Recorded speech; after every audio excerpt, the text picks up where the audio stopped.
Okay, Thunderfoot. A lot of people have asked me why I said essentially in another video, if his statement was a threat, then so is yours. So I'll put some flesh on the bones of that 30-second video here. Well, first of all, you use the term shock and awe. Now, I presume if you're going to use a term like shock and awe and address presumably the entire Islamic world, you've chosen your terms carefully. What do you suppose shock and awe means to an Arab, a Muslim, or especially an Iraqi?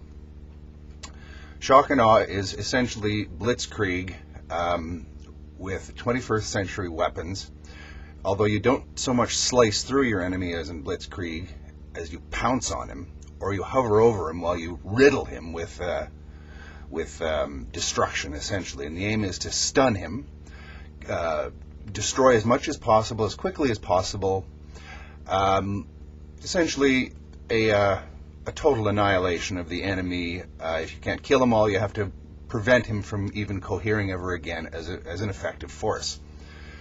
There are plenty of probably very damaged minds of people in Iraq who felt the full effects of the 1991 shock and awe, and the one that came, the real one, I guess, because that's when the term came about, in 2003.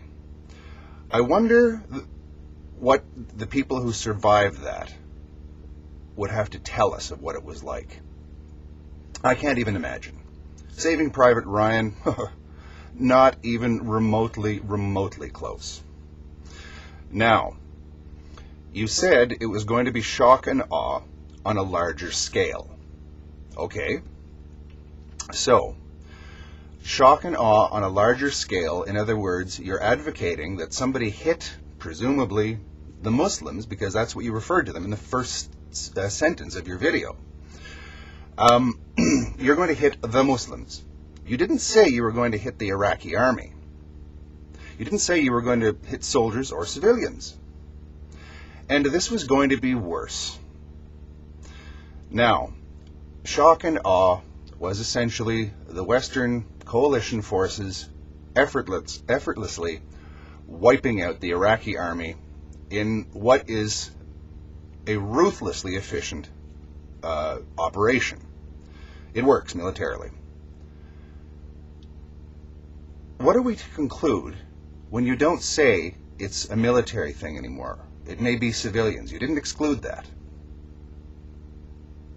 And shock and awe is something that many Arabs know what it feels like to be hit by.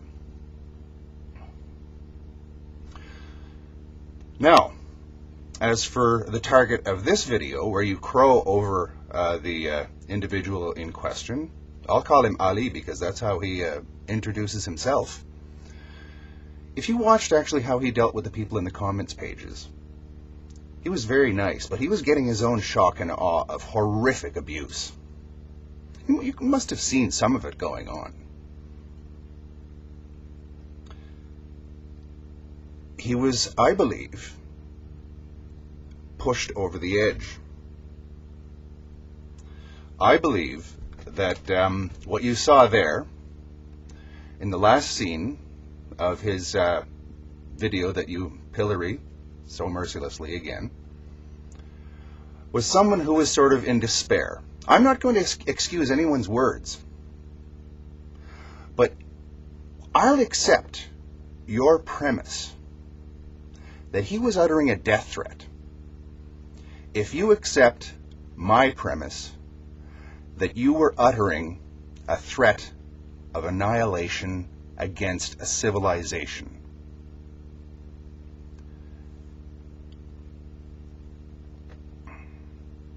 Think about that. In the name of humanity, think about that. And withdraw that video. Tell your subscribers that you denounce it. What kind of world are we creating in cyberspace?